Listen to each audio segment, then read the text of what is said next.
विवाहित महिला काहींके पिंधती घुंगुर लगा पाउंजी।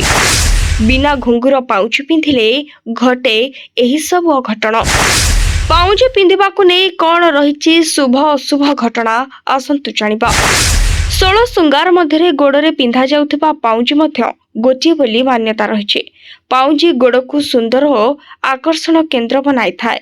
तेबे काहींकि विवाहित महिला माने पिंधती घुंगुर लगा रूपा पाउंजी, ଏହା ପଛରେ ରହିଛି ବଡ଼ ରହସ୍ୟ। ବିନା ଘୁଙ୍ଗୁର ପାଉଁଜି କିମ୍ବା ପାଉଁଜି ନଥିଲେ ଘଟେ ଏହି ସବୁ ଅଭାବନୀୟ ଘଟଣା। ଏହା ହେଉଛି ପୁରା ସତ୍ୟ ଘଟଣା, କୌଣସି ମନଗଢ଼ା କାହାଣୀ ଆମେ କହୁନୁ। ତେବେ ଆସନ୍ତୁ ଜାଣିବା ଏହା ପଛର ରହସ୍ୟ ବିଷୟରେ, ଯାହାକୁ ପୌରାଣିକ ଆଧାରରେ ଆପଣଙ୍କ ଆଗରେ ଉପସ୍ଥାପନା କରୁଛୁ। ଭାରତର ବିବାହ ପରେ ମହିଳାମାନେ ଅନେକ ପରମ୍ପରା ପାଳନ କରନ୍ତି, କିନ୍ତୁ କିଛି ପରମ୍ପରା ଅଛି ଯାହା ସିଧାସଳଖ ଆମର ମାନସିକ, ଶାରୀରିକ ଏବଂ आध्यात्मिक जीवन सहित जड़ित। एपरि एक परंपरा हेउछि रूपा पाउंजी पिंधिबा। यह केवल एक अलंकार नुहे, बरं यह पछरे गभीर ज्योतिष, आयुर्वेदिक एवं सांस्कृतिक कथा रहिछि। ए परंपरा प्रत्येक अंचल, जाति एवं भाषा भिन्न भिन्न भाव में पालन करा जाय, किंतु उद्देश्य समान। महिला मानक सशक्त, सुस्थ एवं भाग्यवान रखिबा पछरे पाउंजीर अनेक भूमिका रहिछि। पाउंजी पिंधिबा द्वारा केवल शरीर को लाभ नुहे, बरं यह परिवेश को सकारात्मक करिथाय। यह केवल भारतीय महिला मानकर मेकअप रे एक अंश नुहे, बरं सेमानकर मर्यादार प्रतीक मध्य।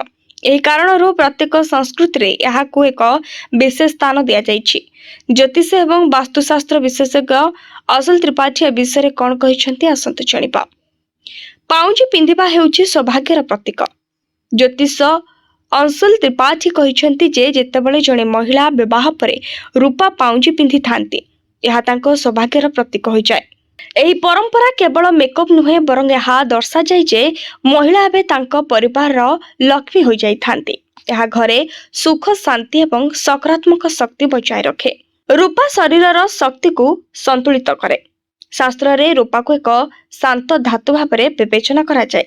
यह चंद्र सहित जड़ित, जहाँ मन एवं भावना को नियंत्रण करे। जेतेबेले जणे महिला तांको पादरे रूपा पाउंजी पिंधंती, यह शरीरर निम्न शिरा को शक्ति संचार करे। यह महिला मानकु कम क्लांत अनुभव कराए एवं से अधिक सक्रिय रही थांती। ज्योतिषाचार्य अंशुल त्रिपाठी अनुसार पाउंजी पिंधिबा द्वारा पादर शिरा उपरे सामान्य चाप पड़िथाए, जहाँ रक्त प्रवाह को उन्नत करिथाए। घुंगुरर मधुर शब्द मानसिक शांति प्रदान करे। चलिबा समय जेतेबेले पाउंजीरे लागिथिबा छोट छोट घुंगुर गुड़िक बाजे, सेतेबेले यह केवल कान को नुह, बरं मन को मध्य शांत करिथाए। एही शब्द परिवेश को नकारात्मक शक्ति को दूर करे घरे सकारात्मक शक्ति प्रवेश कराई थाए। ज्योतिषाचार्य अनुसार मंदिर रे घंटर शब्द जेपरी शरीर रे शक्ति पहुंचाई थाए और मन को पवित्र करिथाए, सेहीपरि पाउंजीर शब्द घर को पवित्र एवं शांतिपूर्ण रखिथाए। यह घरे समृद्धि एवं धन आनिथाए। ज्योतिष शास्त्र अनुसार जो घरे महिला माने रूपा पाउंजी पिंधंती, सही घरे चंद्रर शक्ति सक्रिय रही थाए। एही शक्ति घरे समृद्धि, संपत्ति एवं स्थिरता आनिथाए। अनेक शास्त्र रे मध्य कहा जाय जे एपरि घरे धन एवं सौभाग्य रही थाए। पाउंजी पिंधिबा शुभ होइथाए। वास्तुशास्त्र रे पाउंजी को घरर शक्ति को सक्रिय रखिबार एक माध्यम भाव में विवेचना करा जाय।